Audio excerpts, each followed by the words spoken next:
سلام دوستان، به کانال کلبه شب خوش اومدین. امروز با یک پرونده دیگه در خدمتتون هستیم. عرفان چی آوردی برام؟ خب امروز یاسین پرونده فرار از زندان برات آوردم. مایکل اسکوفیلد؟ نه ببین، یه دونه ایرانیه به نام حسین جون، حسین نیری نامیه که این بالا عکسش حالا میذاریم. حسین نیری که از زندان ایران هم فرار نکرد، از زندان‌های آمریکا فرار کرد. بریم بچه‌ها میدونن مشتاق ببینن این کی بوده، سریع بریم ببینیم ویدیو رو، منم برات داستان فرارش رو تعریف کنم. بریم ببینیم سریع.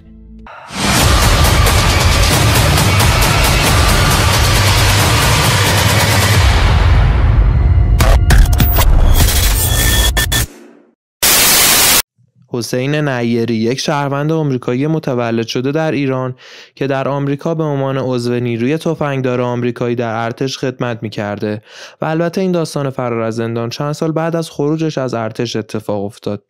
حسین بعدها در بازجویی‌های خود گفت نقشه‌های فرارآمادگی بالای بدنیش و حتی همون روحیه خشن رو مدیون سالهایی است که در ارتش آمریکا خدمت می‌کرده. حالا بریم سراغ آدمربایی. حسین نیری به همراه 2 نفر از دوستانش حدوداً ساعت 2:30 صبح 2 اکتبر 2012 وارد خونه‌ای در ساحل نیوپورت شدند که اون خونه توسط صاحب یه داروخونه اجاره شده بود. بعد از وارد شدن حسین و همدستش به داخل خونه، اونا صاحب داروخونه و خانم مری بارنز صاحب اون خونه اجاره‌ای رو می‌دزدن. در اول کار صاحب داروخونه سعی کرد در برابر حسین نیری و همدستانش مقاومت کنه که حسین با اسلحه شاتگانی که در دست داشت چند ضربه رو به سر صاحب داروخونه زد و صاحب داروخونه دیگر کاملا تسلیم شد. خب یاسین تو ویدیو هم گفتش که حسین نیری یه از بچگیش تو آمریکا بوده و توی ارتش. حالا توی ویدیو توضیح داد، ما بیشتر از این توضیح نمیدیم، فقط این که این صاحب داروخونه رو بردن. صاحب داروخونه رو بردن؟ حالا بعداً بهتون میگم چرا اسمشو نگفتن. خب ولی صاحب داروخونه رو بردن و با اون صاحب اون خونه خانم مری بارنس بود به نظرم، بردنش و خبری از $1 میلیون ولی نبود. هرچی اونا گفتن آقا این $1 میلیون کجاه؟ نه پس نداره. آره اونم گفتش که من شاید واقعا نداشته، حالا معلوم نیست. بریم ببینیم. حسین و همدستانش خانم مرین و صاحب داروخونه رو سوار یک ون کردند و 1.5 ساعت رفتن تا به صحرای موها برسند. در حالی که ون به سمت صحرا در حال حرکت بود، حسین نیری و همدستاش با یک شلنگ پلاستیکی به روی سر و صورت صاحب داروخونه می‌زدن تا اینکه به حسین و همدستاش بگه که $1 میلیون رو کجا دفن کرده است. اونها حتی بر روی صاحب داروخونه وایتکس و انواع مایع‌های سفید کننده می‌ریختند. صاحب داروخونه قسم می‌خوره که همچین پولی اصلا وجود نداره که من بخوام اونو قایم کنم، ولی اگر اونو آزاد کنن حاضر $34,000 که در داروخونه داره رو به اونها بده. اما حسین و همدستانش فقط به دنبال $1 میلیون بودن، نه اون پول بسیار کم. وقتی به صحرا میرسن، حسین صاحب داروخونه و خانم مری رو از ون پیاده میکنه و روی اونها آب میریزه و به صاحب داروخونه میگه اگه نگی $1 میلیون کجاست آتیشت میزنم. باز صاحب داروخونه میگه من واقعا همچین پولی ندارم که بخوام قایمش کنم. دوست حسین که از این قضیه بسیار عصبانی میشه، یک چاقو در میاره و آلت تناسلی صاحب داروخونه رو قطع میکنه. اصلا یکی از دلایلی که اسم صاحب داروخونه هیچ وقت فاش نشد همین بود. برای حفظ آبروی صاحب داروخونه اسم این قربانی هیچ وقت توسط پلیس گفته نشد. خب حسین و همدستاش این صاحب داروخونه رو میگیرن و به همراه خانم مری سوار یک ون میکنن و میرن به سمت صحرا. میرن به سمت صحرا.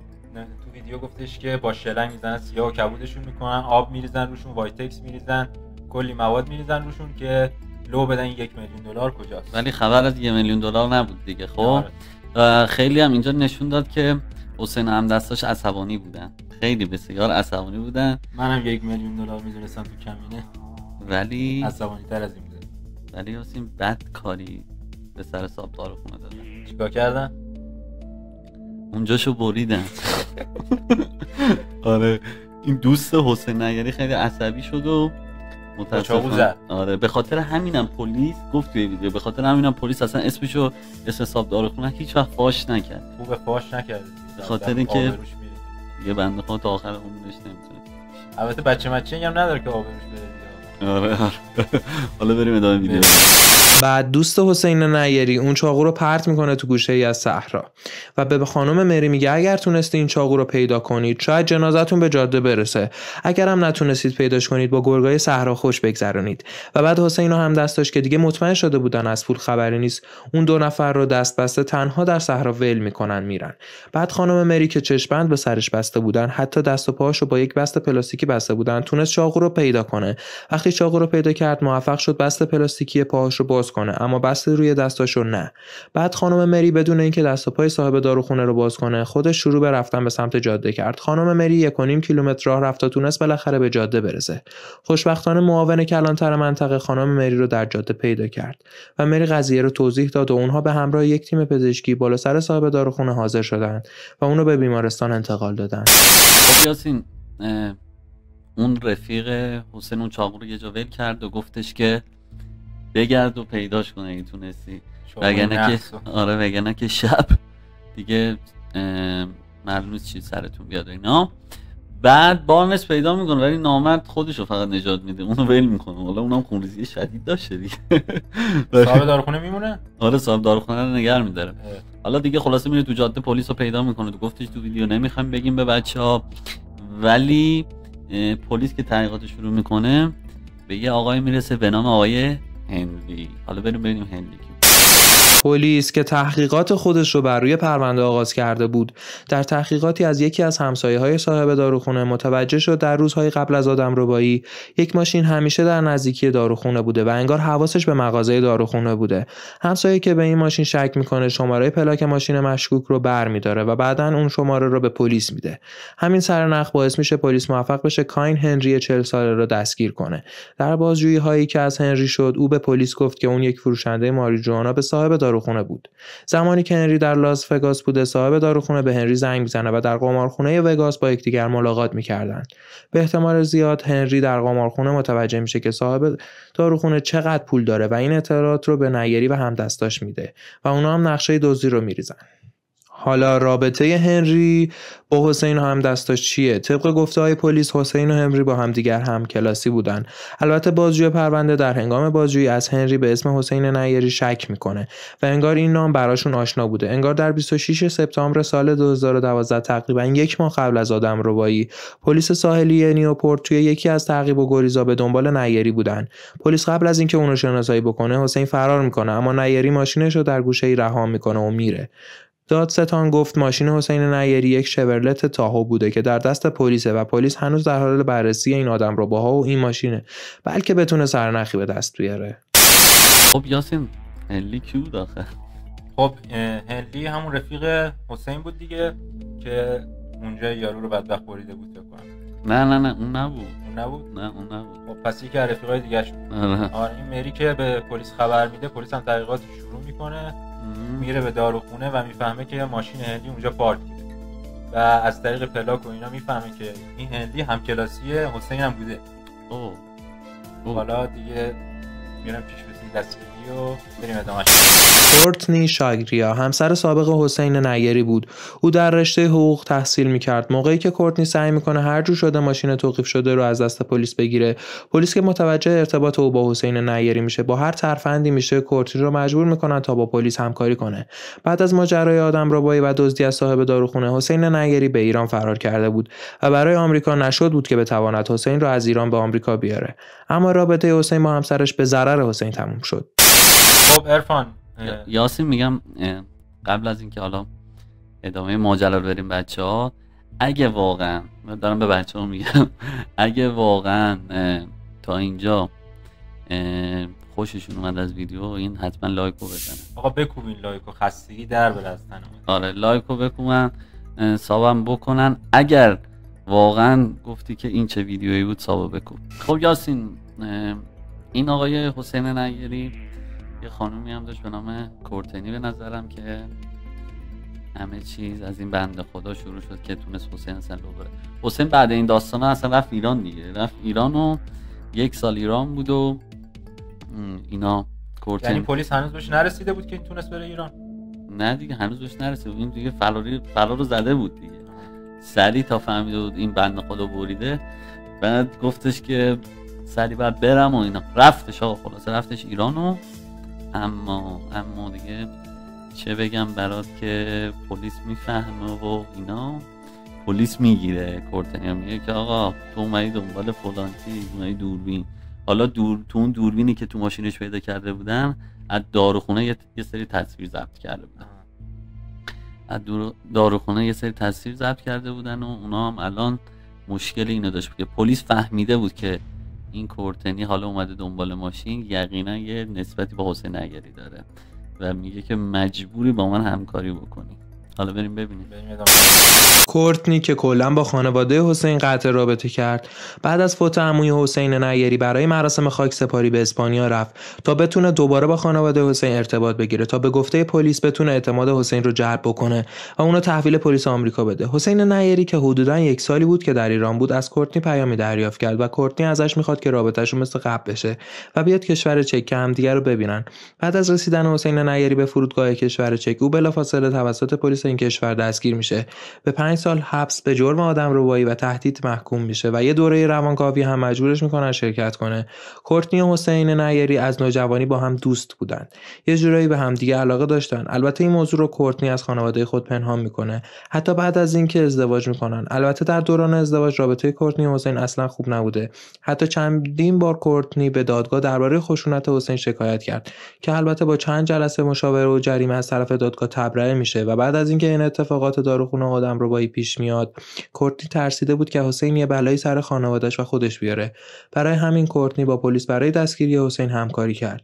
در مدتی که حسین در ایران زندگی میکرد، کورتنی از طریق ترکیه و دبی برای حسین پول میفرستاد و این باعث شده بود رابطه حسین با کورتنی بهتر بشه. بعد حسین از همسرش خواست تا بره و ماشینی که یه روز توی خیابون رهاش کرده بوده رو پیدا کنه.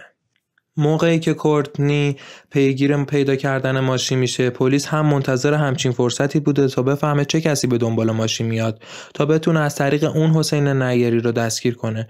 پلیس به کورتنی میگه اومدی دنبال دوربین جی پی اس داخل ماشین. در دوربین فیلم‌های ضبط شده ای از خونه صاحب دارخونه وجود داشت که پلیس به این حقیقت رسیده بود که نفر اصلی این آدمربایی کیه. کورتنی هم که این موضوع رو فهمید، ناچار به همکاری با پلیس شد. کورتنی به پدرش اطلاع میده و اونها با یک وکیل راجع به این پرونده مشورت میکنن. وکیل میگه بهتره با پلیس همکاری کنید چون اگر ثابت بشه با حسین و همدستش همکاری کرده، ممکنه براش حبس ابد بزنن و این حرف وکیل هم باعث همکاری کورتنی با پلیس شد. کورتنی به حسین میگه بیا برای بهتر شدن رابطمون اسپانیا دوباره همدیگه رو ببینیم. حسین هم که احساس میکرد رابطش با کورتنی دوباره مثل سابق شده و گمون نمیکرد که کورتنی بخواد با پلیس همکاری بکنه، یک پرواز گرفت برای اسپانیا. اما هواپیما در فرودگاه چک به زمین نشست. حسین نیری بازداشت شد. وقتی حسین بازداشت شد اصلا فکر نمی‌کرد همسرشون رو لو داده باشه. کورتنی توی مصاحبه گفت من می‌ترسیدم از لرزش صدام و خندیدن مصنوعی به جوک‌های حسین اون متوجه همکاری من با پلیس بشه و منو خانواده‌مو بیچاره کنه. اما حسین که از همه جا بیخبر بود توی دادگاه اصرار داشت که بذارم به همسرش زنگ بزنه چون اون توی فرودگاه اسپانیا منتظرشه. حتی موقعی که دادگاه گفت همسرت با ما همکاری کرده، اون اصلا قبول نکرد. یعنی با حسین ارتباط گرفت و مجبور شد که با پلیس همکاری کنه و برای اینکه اعتماد حسین رو جلب کنه از ترکیه و دبی براش پول میداد و یه جورایی می‌خریدش. بعد حسین هم رابطش یه مدتی بود که خوب شده بود بعد از اون جنگ و جدل هایی که با هم داشتن و کورتنی گفتش که البته کورتنی با سیاست اینجا وارد شده. آره دیگه می‌خواست همکاری کنه با پلیس. آره دیگه با پلیس می‌خواست همکاری بکنه و حتی خیلی جالبه وقتی حسین رو گرفتن تو جمهوری چک گفته که بابا بذارید من برم حداقل به زنم خبر بدم، زنم اسپانیا منتظرم. اونا هم بهش میگفتن بابا زنت فروختته. این باور نمیکرد. حالا هرچی میگه حالا بریم ببینیم چی میشه. با این اتفاقات نیری حدوداً 1 سال در زندان‌های چک منتظر استردادش به زندان‌های آمریکا بود. حسین نیری وضعیت زندان‌های چک رو بسیار افتضاح توصیف کرد و گفت اونجا مثل یک سیاه‌چاله بوده است. سرد و مرطوب، نه حمامی نه چیزی، عین فیلم‌ها. آرزوی نور خورشید داشتیم. انگار ایده اصلی دزدی از صاحب داروخونه از هنری بوده است. هنری حسین رو از ماجرای داروخونه با خبر میکنه و حسین 8 ماه داروخونه رو زیر نظر میگیره چون دزدی از این داروخونه اصلا کار آسونی نبوده. حتی کورتنی و همسر حسین هم به هنری و حسین کمک میکرده. البته حسین به هنری گفته بود اینکه ما انقدر حواسمون به این داروخونه هست بیشتر به خاطر امنیت ساختمونه. در سال 2014 حسین به آمریکا انتقال داده میشه و به زندان اورنج کارتنی میفرستنش. بندی که حسین نیری توش بوده به دلیل اینکه زندانبان زیادی در اونجا نبوده همیشه آشفته و شلوغ بوده. حتی نگهبانان هم نظارت خاصی به اونجا نداشتن. همین آشفته بازار حسین رو به فکر فرار از زندان فرو میبره.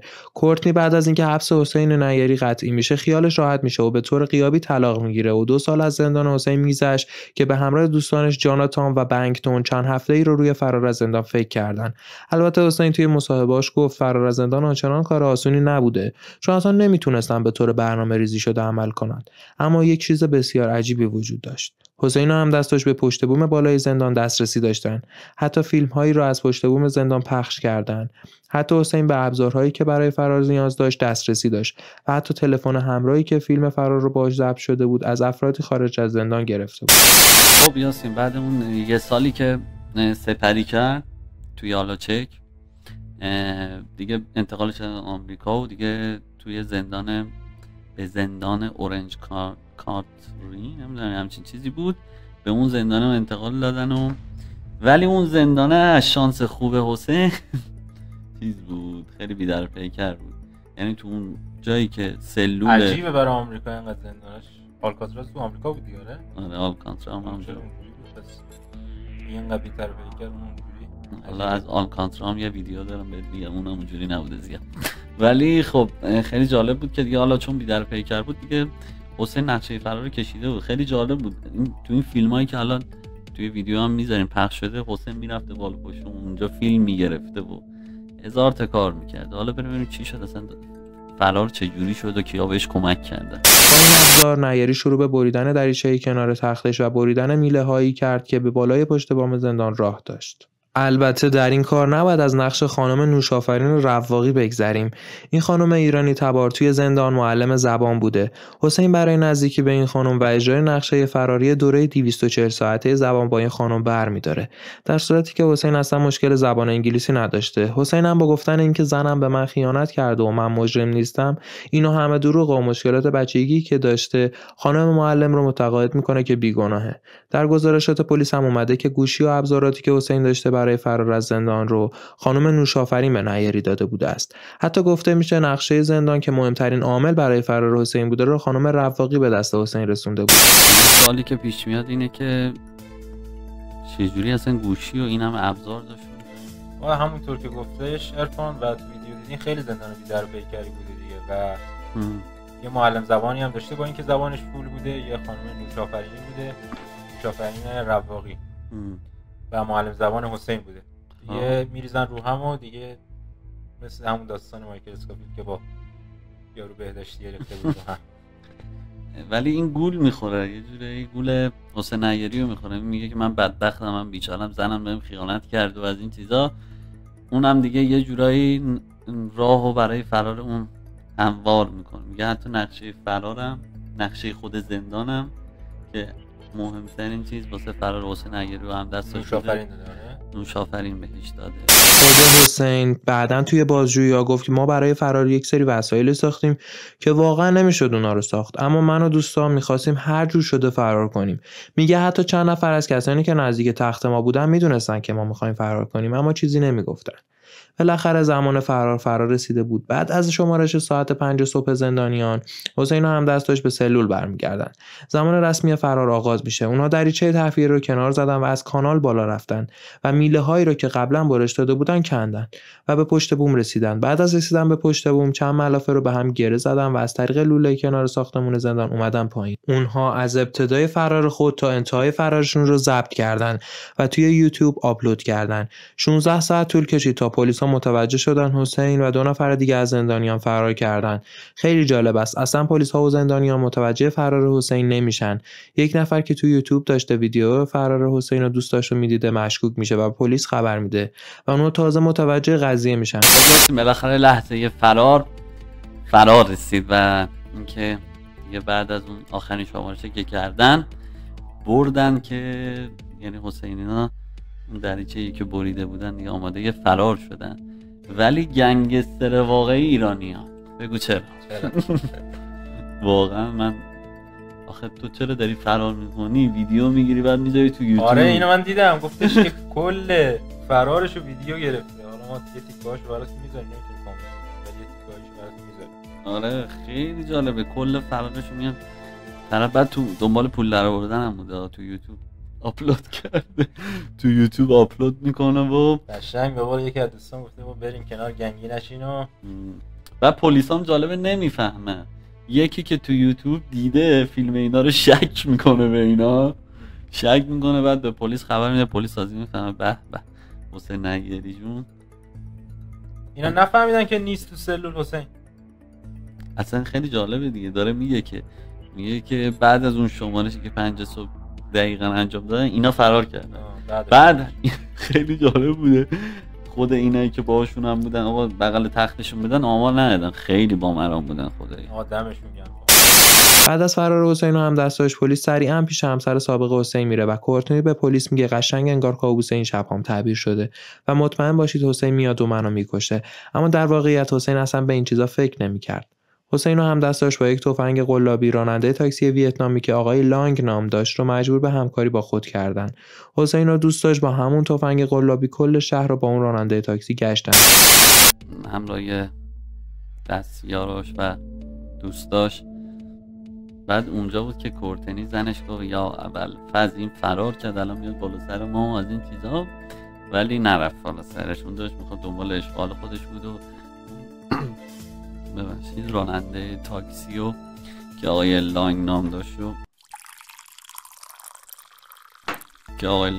داشت دیگه گرفته بودن به گشت گذار اشغال میکنن تو شهر دیگه. آره حالا بریم ادامه ویدیو رو ببینیم چی. کسی هم بهشون شک نکرد. بعدش داستان فرارشون که کاملا توی خبرها پخش شده بود، حسین ماشین رو از راننده تاکسی گرفت و هر سه به یه مسافرخونه رفتن، اونجا مستقر شدن. آقای لانگ بعداً به پلیس گفت حسین رو به در میخوابیده و پاهاشو به در تکیه میداده تا من فرار نکنم، اما حسین مثل باقی جرماش این دزدی آدمربایی رو انکار کرد. وقتی حسین و همدستاش فهمیدن که خبر فرارشون توی کل آمریکا پیچیده، متوجه این شدن که اوضاع وخیمه و دیگه اون تاکسی به دردشون نمیخورد. اونا به فکر دزدیدن یه ماشین دیگه بودن، یه ون سفید رو میدزدن. اونا با 2 ماشین از مسافرخونه خارج میشن و به جاده میزنن. حسین و همدستاش نمیدونستن با راننده چیکار بکنن، اونو بکشن یا نه. حتی برای اینکه اون راننده تاکسی به ترسه یه سیگارم روی دستش خاموش میکنه که البته حسین این کارا رو انکار میکنه و به دادگاه میگه راننده تاکسی باهاشون همراهی کرده و نگران جونشون بوده. انگار جر و بحث سر کشتن راننده تاکسی بین حسین و همدستاش بالا میگیره و حسین به راننده تاکسی اشاره میکنه که گلوتو میبرم، اما بنکتون از راننده تاکسی حمایت میکنه، خودش رو به همراه راننده تاکسی به پلیس کالیفرنیا تحویل میده. در ادامه حسین تیو به سمت شمال میرن، به سان فرانسیسکو میرسن. حسین میگه وقتی رسیدم اونجا خیلی حس خوبی داشتم و آرامش توی اون شهر بود. اون شهر به روزهای جوانیم خیلی نزدیک بود. حسین و تیو 1 هفته در ون در سان فرانسیسکو بودن و اصلا پلیسی به اونها نزدیک نشده بود، اما یک روز یک فردی در حال روزنامه خوندن روی صندلی بود که ناگهان حسین از ون پیاده شد. اون مرد داشت داستان 3 نفر که از زندان فرار می‌کردن رو می‌خوند. دید عکسای داخل روزنامه چقدر شبیه حسین و تیو هستن. همون موقع با پلیس تماس گرفتم و گزارش دادم، اونها رو پیدا کردم و در نهایت حسین و تیو بعد از 8 روز فرار و فیلمبرداری از فرارشون دوباره دستگیر میشن. این آقای لانگ هم که جریانش در میاد و اینم مثل همه جرمای دیگه‌اش انکار میکنه و میگه که ما این کارو نکردیم. میرن و میگن شب دادگاه میرن و میگردن یه ون پیدا میکنن مثل سری اول. یه ون پیدا میکنن و سوارش میشن و میرن به سمت شمال آمریکا. کجا بوده؟ سان فرانسیسکو. آره خیلی جالبه که دیگه میره اونجا و دیگه اونجا خیلی روزای خوشی داشتم. من یاد روزای جوونی میندازم. جوونی چیکار میکرده معلوم نیست. آره ولی بالاخره نشون داد که آمریکایی‌ها باید خیلی حواس انسان باید بهشون باشه. چرا؟ چون زود لود میدن. داشته طرف روزنامه میخونه یه دفعه حسین دیده اول پیاده شد، تمام موقع زنگ زده پلیس اومده. حالا ببینیم آخر عاقبتش چی شد، اینا گرفتن یا نه. ولی کلا حسین 8 روز اشغال کرد و بعد دوباره گرفت. در سال 2019 وقتی دادگاه رسمی حسین برگزار شد، تیم وکیلش کلی اعتراض کردن که پلیس عمدن دستکش DNA حسین توی ماشین هنری جاساز کرده و از ترس همسر حسین نسبت بهش سوء استفاده کردن. اونها حتی به همسر سابق حسین مسئولیت قضایی دادن تا حسین به دام بیفته و او شاهد معتبری برای پرونده حسین نیست چون دل خوشی از حسین نداشته. چون در معامله‌ای که کورتنی با پلیسا کرده بود قرار بود نه براش حبس بزنن نه تعقیب قضایی براش ثبت شه و نه حکم فعالیت حقوقیش رو باطل کنن چون در حال تحصیل وکالت بود و هر کسی هر چیزی و هر کاری میکنه تا از اینها برخوردار باشه. خب رسیدیم به انتهای ویدیو.